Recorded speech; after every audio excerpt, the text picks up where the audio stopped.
नमस्कार दोस्तों। अब तक हमने देव कवि के 4 सवैयों की चर्चा की।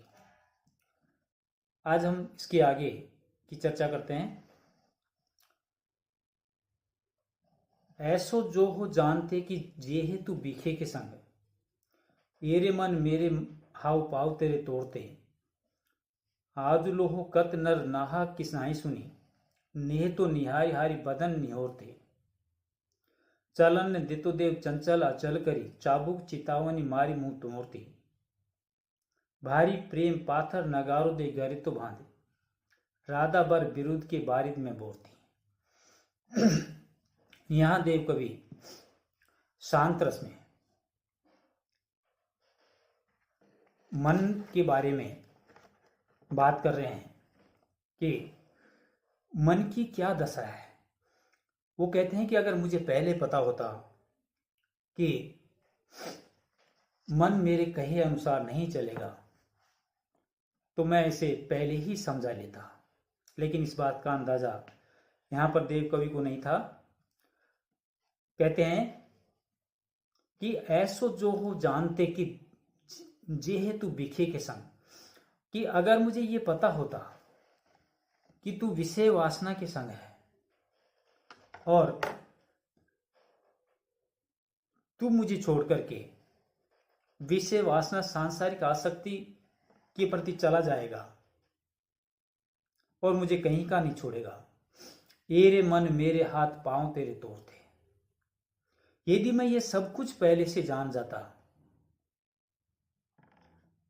कि तू सांसारिक की विषय भोग या माया मोह में उलझ करके रह जाएगा तो मैं तेरे हाथ पैर तोड़ डालता। अर्थात मैं शुरू से मन की दिशा को मोड़ देता, ईश्वरमय कर देता, ईश्वर की भक्ति में तल्लीन कर देता। लेकिन मुझे इस बात का एहसास नहीं था कि तू ईश्वर की भक्ति को छोड़ करके सांसारिक विषयों में या संसार की माया मोह में उलझ करके रह जाएगा। आज लोहो कत नर नाहर की नाही सुनी, आज तक मुझे कितने ही बड़े बड़े आदमियों की ना सुननी पड़ी है, क्योंकि सांसारिक माया मोह में उलझ करके तुमने ऐसे ऐसे कृत्य किए हैं। उन कृत्यों के कारण मेरी इज्जत का सर्वनाश हुआ है और उस इज्जत के सर्वनाश होने के कारण बड़े बड़े व्यक्तियों ने मुझे नकारा है, तुतकारा है, और जिसके कारण नेह सो निहारी हारी बदन निहार दो, मैं विवस्सा होकर के प्रेम से उनके चेहरे की तरफ देखता ही रहता हूं। कोई जवाब नहीं बन पाता क्योंकि मन सांसारिक मोह में उलझ गया। सदगति और सदाचार उनके अंदर नहीं रहा और उसके कारण जब सांसारिक के सर्वश्रेष्ठ व्यक्तियों की नाम मुझे सुननी पड़ी तो मैं विवश होकर प्रेम से सिर्फ उनके चेहरे को निहारा करता, जवाब नहीं दे पाता।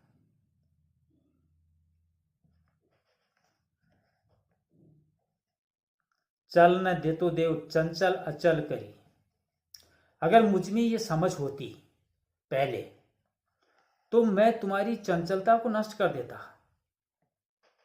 चलन न देत देव चंचल अचल करी, मैं तुम्हारी चंचलता को या तुम्हारे चंचल मन को नष्ट करके उसे अचल बना देता, अपने नियंत्रण में रखता। अचल करी, एक जगह स्थिर कर देता।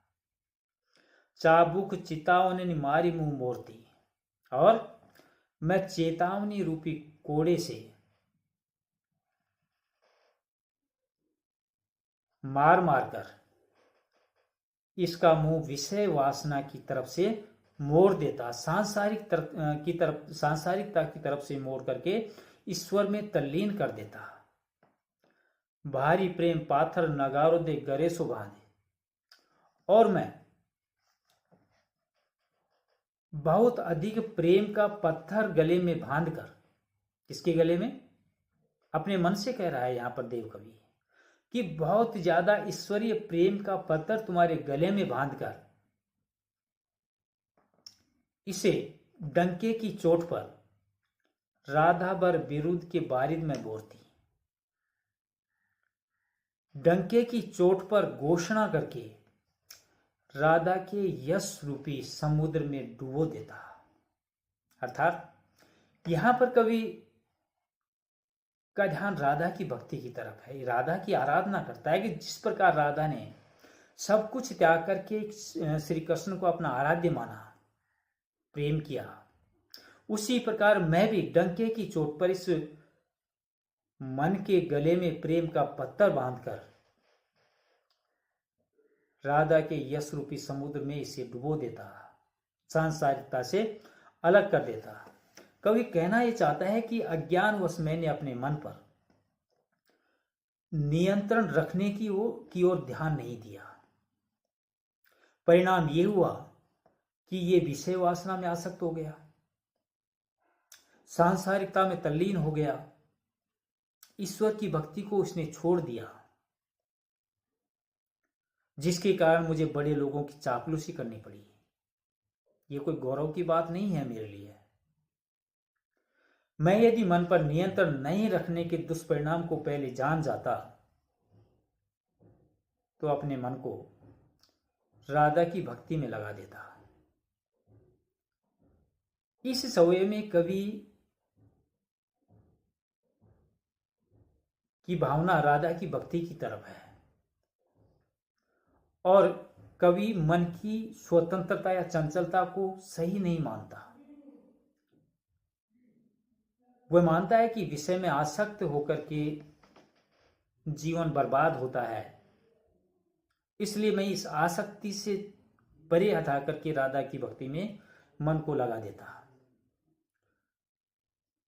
अलंकारों की बात करें तो इसमें अनुप्रास, यमक और रूपक अलंकार इस संपूर्ण कवित सवय के अंदर मौजूद है। अगला, डार द्रुम पलना बिछोलना उपलव के, सुमन जगुला सोए तन छवि भारी दे, पवन झुलावे के कीर पतरावे दे, कोकिल हलावे हुल साय कर तारी दे, पूरित पराग सो उतारो करे रायडोन, कंज कली नायिका लतानी पुचकारी दे, मदन महीप जो को बालक बसंत ताही, प्रातः ही जगावत गुलाब चटकारी दे। यहां ऋतु वर्णन से कवि ने इसे लिया है।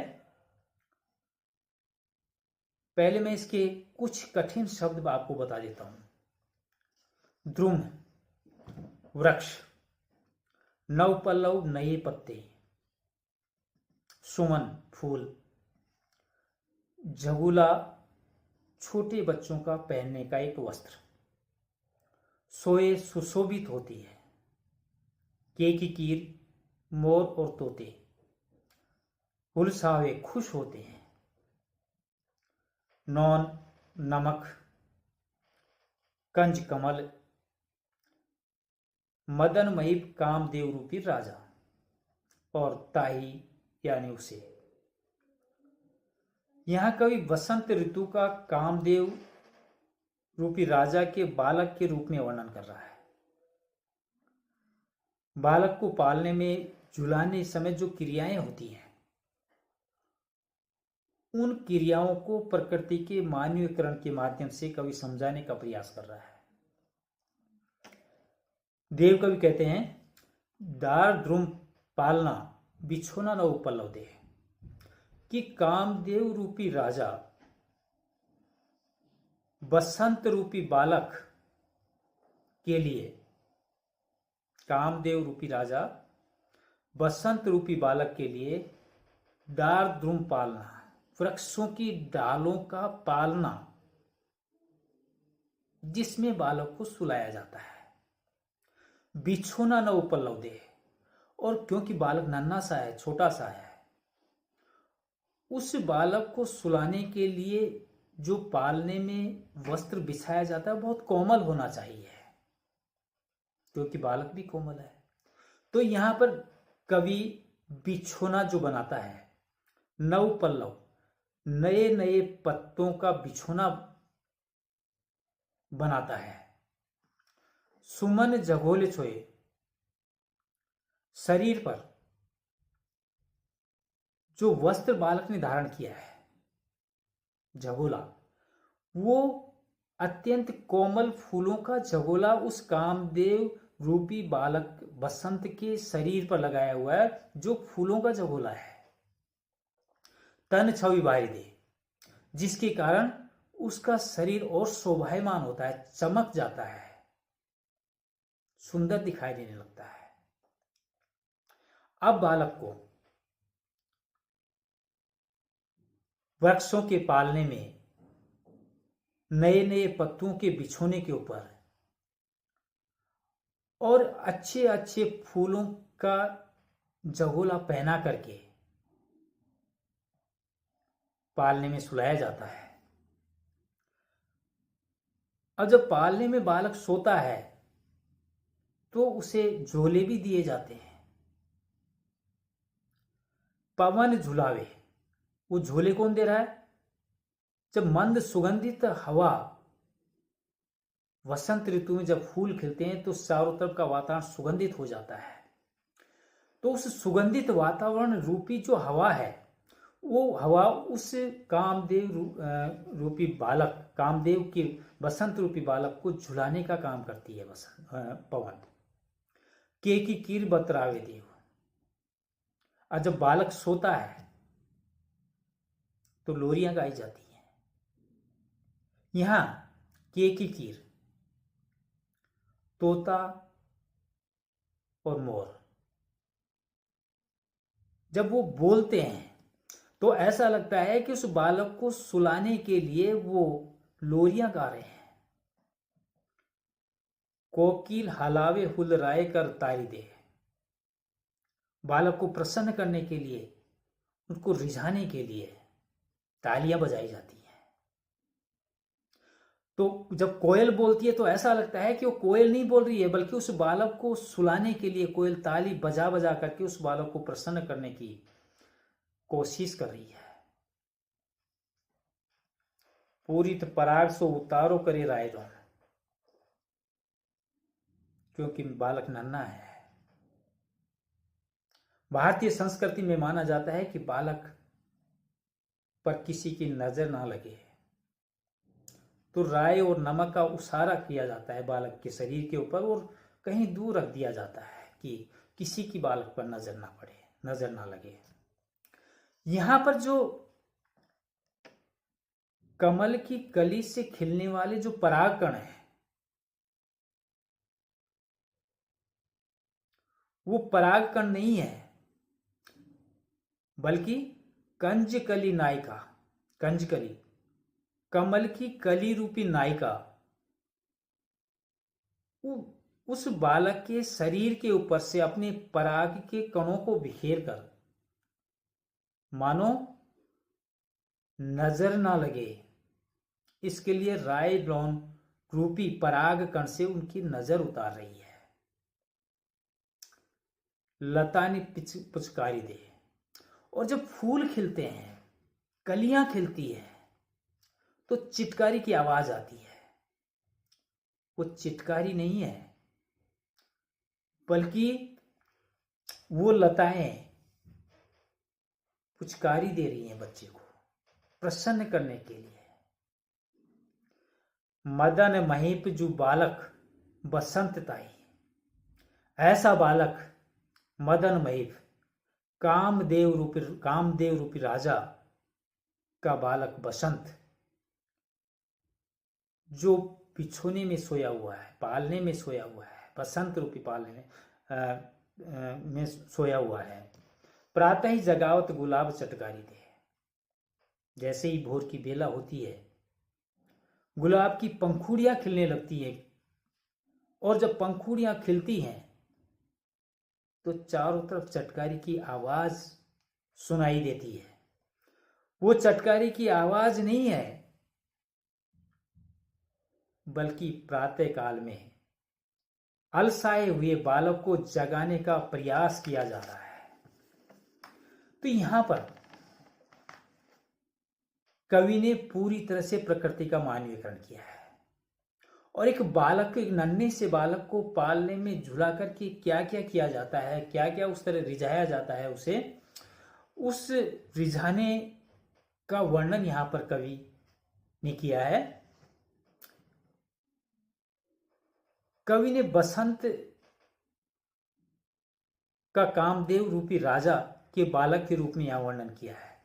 जैसे एक बालक जगुला धारण करता है, उसके पालने में कोमल बिछोना बिछोया जाता है, पालने को हिलाया जाता है, बच्चे को मन बहलाने के लिए उससे बातें भी की जाती हैं, ताली भी बजाई जाती हैं, उससे नजर ना लगे इसलिए राय लोन का उतारा भी किया जाता है, बच्चा रोने ना लगे इसलिए उससे पुचकारा भी जाता है, और सोए हुए बच्चे में जिस तरह आलस्य होता है उसको जगाने का प्रयत्न भी करना पड़ता है।